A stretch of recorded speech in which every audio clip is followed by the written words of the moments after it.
মহাযুদ্ধ চলছে মধ্যপ্রাচ্যে। একদিকে ইরানের উপর লাগাতার হামলা, যেখানে ডোনাল্ড ট্রাম্প বলছেন যে অন্তত আগামী 4 সপ্তাহ এই হামলা চলবে, হামলার পরিমাণ আরো বাড়বে। উল্টো দিকে দেখা যাচ্ছে যে ইরান রিটেলিয়েট করছে, অর্থাৎ প্রত্যাঘাত, ইরানের প্রত্যাঘাত বিভিন্ন জায়গায় যেখানে যেখানে আমেরিকার ঘাঁটি রয়েছে, সেনা ঘাঁটি রয়েছে। যেমন দেখুন F-15A মার্কিন যুদ্ধ বিমান ধ্বংস করা হচ্ছে। এই ছবি দেখছেন কুয়েতের। কুয়েত প্রতিরক্ষা মন্ত্রকের দাবি একাধিক মার্কিন বিমান ধ্বংস হয়ে গিয়েছে। শুধু একটি নয়, ইসলামিক রেভলিউশনারি গার্ড কোর ইরানের, তারা মার্কিন যুদ্ধ বিমানের F-15 ধ্বংস করেছে একাধিক। আর একটা ছবি দেখাবো আপনাদের। هذا المسير يا الربع. شوف انزلوا هذول. بوليس يس 1 minute 1 minute. لا لا شبه الدبه 1 minute 1 minute. পাইলটরা eject করে কোনো মতে শেষ পর্যন্ত রক্ষা পেয়েছেন, বুঝতে পেরেছেন। সৌদি আরব, এবার একবার সৌদি আরবের ছবি দেখব। সৌদি আরামকো রিফাইনারিকে লক্ষ্য করে মিসাইল হামলা। বিশ্বের অন্যতম গুরুত্বপূর্ণ তেল সংশোধনাগার ইরানের টার্গেটে। সৌদি আরামকো রিফাইনারি রাস্তানুরা, সৌদি আরবের রাস্তানুরা।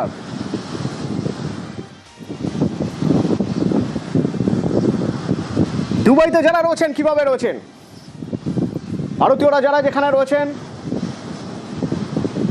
জানিয়ে দেওয়া হয়েছে যে তারা যেন বাড়ি থেকে না বেরোন এবং পরিস্থিতি পুরোপুরি যখন নিয়ন্ত্রণ আসবে তখনই যাতে তারা বেরোন।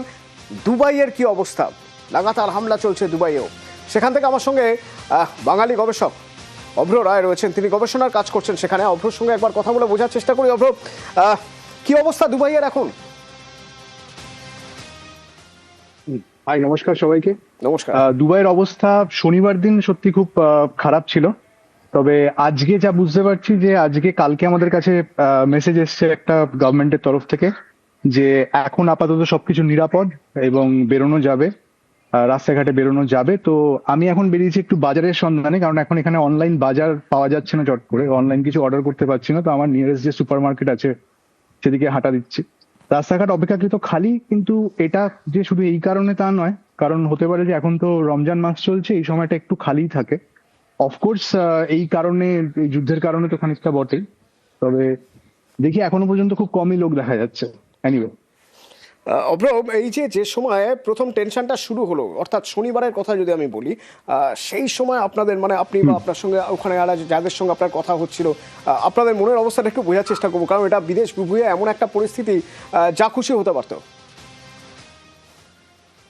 হ্যাঁ, মানে শুরুর দিকে মানে দেখুন, আমরা যখনই এখানে ইউএইতে এসেছি সবাই, আমরা এই একটা ধারণা নিয়ে এসেছি যে আমরা একটা বিশ্বের সব থেকে সেফ একটা জায়গায় এসেছি, এবং which is true, absolutely true. মানে এখানে পৃথিবীর মানে যে কোনো প্রাণী, যে কোনো মানুষ নিজের বাড়ি বলে মনে করতে পারেন, এবং এখানে কোনো সেফটি নিয়ে কোনো ইস্যু নেই। এবং যেহেতু রাজনৈতিকভাবে এবং জিওপলিটিক্যালিও ইউএই খুব একটা সেফ জায়গায় আছে, সেই কারণে এখানে আশেপাশে তাদের অ্যাডভার্সারি, শত্রু বলতে বা বিরোধী বলতে তেমন কেউ নেই, এক্সেপ্ট ফর ইরান, যেটা কিনা আমরা দেখতে পাচ্ছি। এবং সেই কারণে শুরুর দিকে তো একটুখানি আমরা ঘাবড়ে গেছিলাম, কারণ এখানে যে মিসাইল পড়বে এবং মিসাইল অ্যাটাক হবে, পড়েছে খুব কম, সত্যি কথা বলতে। এরকম না যেখানে মিসাইল পড়েছে।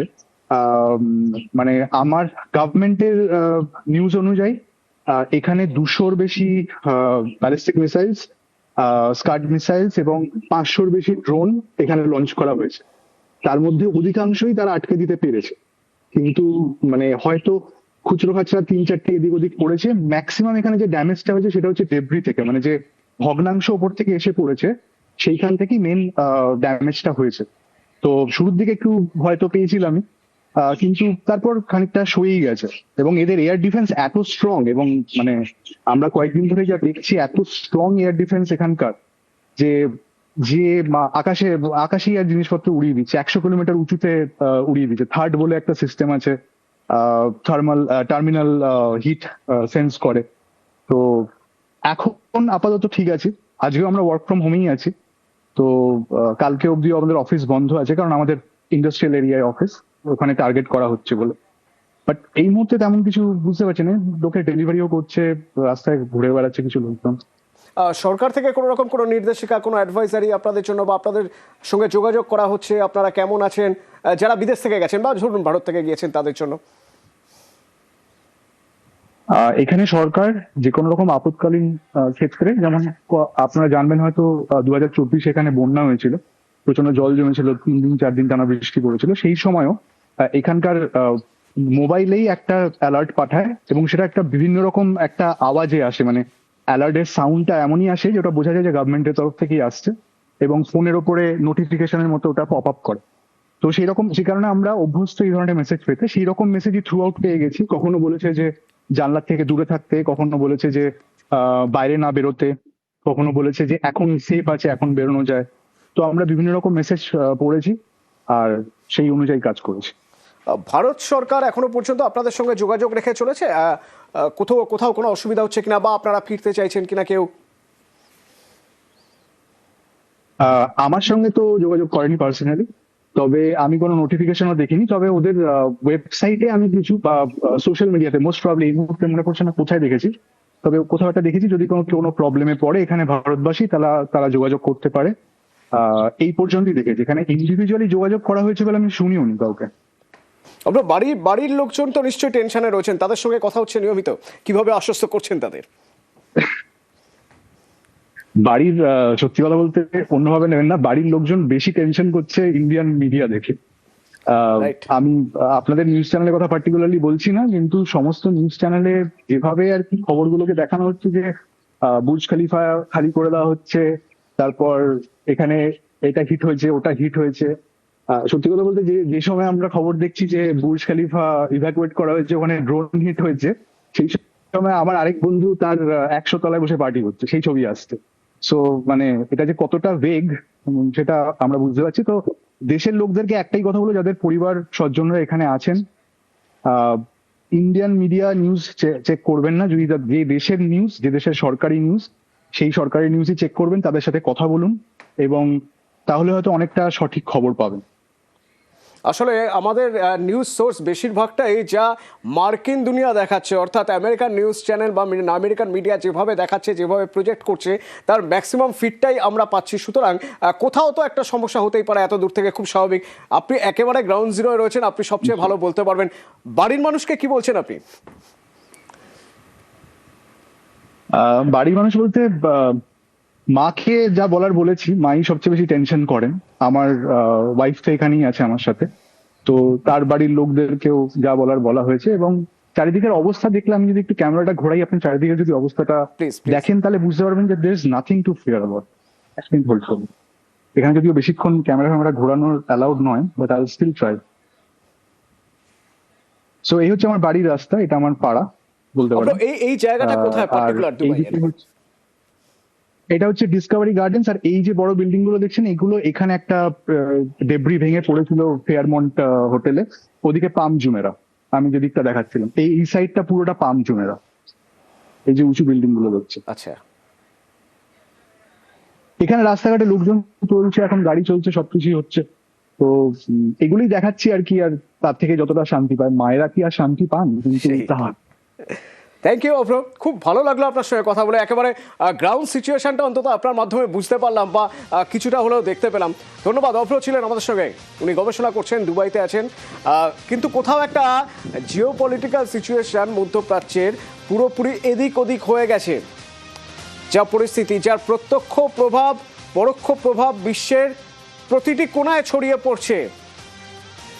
কি অবস্থা এই মুহূর্তে, যদি প্রত্যক্ষ প্রভাবের কথা বলতে চাই আমরা, কি প্রভাব পড়ছে, কোথায় পড়ছে, কতটা পড়ছে, বোঝার চেষ্টা করবো। আমার সঙ্গে রয়েছেন আন্তর্জাতিক সম্পর্ক বিশেষজ্ঞ সংঘমিত্রা সরকার রয়েছেন। দিদি, আপনার সঙ্গে সকালেও কথা হচ্ছিল। যদি প্রত্যক্ষ প্রভাবের কথা বলি আমরা, এখন যে পরিস্থিতি, তাতে একদিকে আমেরিকা, ইসরায়েল, আরেকদিকে ইরান, এবং খুব স্বাভাবিকভাবেই বিশ্ব আড়াআড়ি ভাগ হয়ে গিয়েছে। কি অবস্থা, প্রত্যক্ষ প্রভাব কিভাবে দেখছেন আপনি?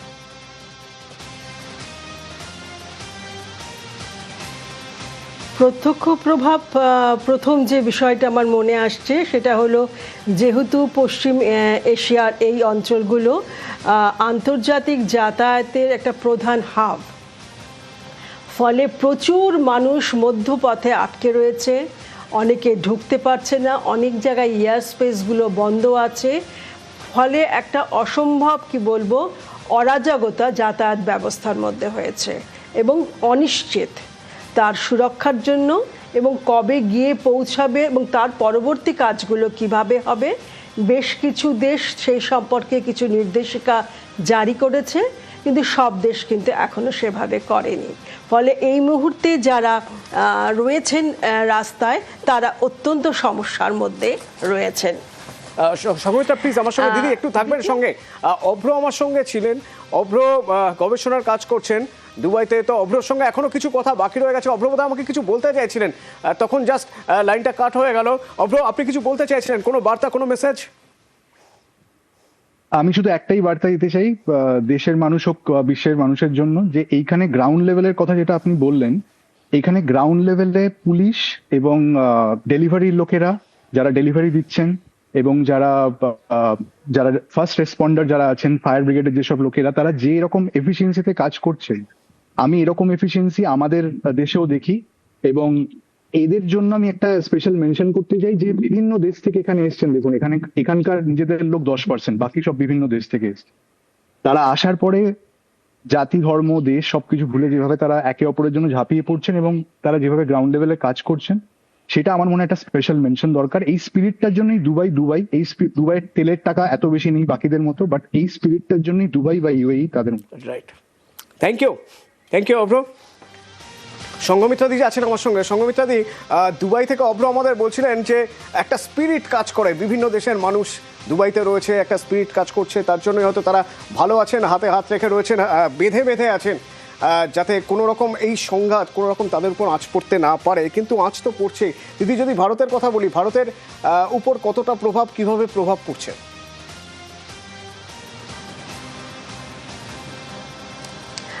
আজকে ভারত সরকারের গত কয়েকদিনের মধ্যে সেভাবে কোনো বক্তব্য আমরা শুনতে পাইনি। আজকে কানাডার রাষ্ট্রপ্রধানের সঙ্গে আমাদের প্রধানমন্ত্রীর যৌথ যে বিবৃতি যখন চলছিল, সেই সম্পর্কে সরাসরি না হলেও আমরা একটি মন্তব্য পাই, যে মন্তব্য থেকে আমরা বুঝতে পারি যে খোমেনির হত্যার ক্ষেত্রে সরাসরি বক্তব্য সরকার রাখেনি আমাদের সরকার, কিন্তু উভয় পক্ষকে তারা সংযত যাতে হয় এবং তারা যাতে কথাবার্তা বা আলাপচারিতা থ্রু ডায়ালগ একটা সিদ্ধান্তে এসে পৌঁছক, সেটা আমাদের কাছে অত্যন্ত কাম্য। যদিও প্রচুর দেশের মানুষ, সাধারণ মানুষ মনে করে যে 1945 উত্তর যে আন্তর্জাতিক ব্যবস্থার সার্বভৌমত্বের ধারণাকে ভিত্তি করে রাষ্ট্রগুলোর পরিচিতি, সেই অধিকার খর্ব করা হলো, সেই অধিকারের প্রতি আঘাত আনা হলো যেভাবে খোমেনিকে হত্যা করা হয়েছে। এবং এই ভারতের ক্ষেত্রে প্রধান যেটা বিষয় সেটা হলো আমাদের অপরিশোধিত যে তেল, এবং সেই তেল এবং গ্যাস, তেল তো তাও কি বলে মজুত করা যায়, গ্যাস তো আর মজুত করা যায় না। ফলে এই যে হোমরুজ যে প্রণালী, সেই প্রণালীটি এই মুহূর্তে তো আটকে রাখা আছে, ফলে সেখানে তো একটা ভয়ঙ্কর গন্ডগোলও চলছে এবং তারও একটা বড় সড়ো প্রভাব পড়বে। সঙ্গমিত্রা দি ধন্যবাদ। সঙ্গমিত্রা সরকার, আন্তর্জাতিক সম্পর্ক বিশেষজ্ঞ, আমার সঙ্গে ছিলেন।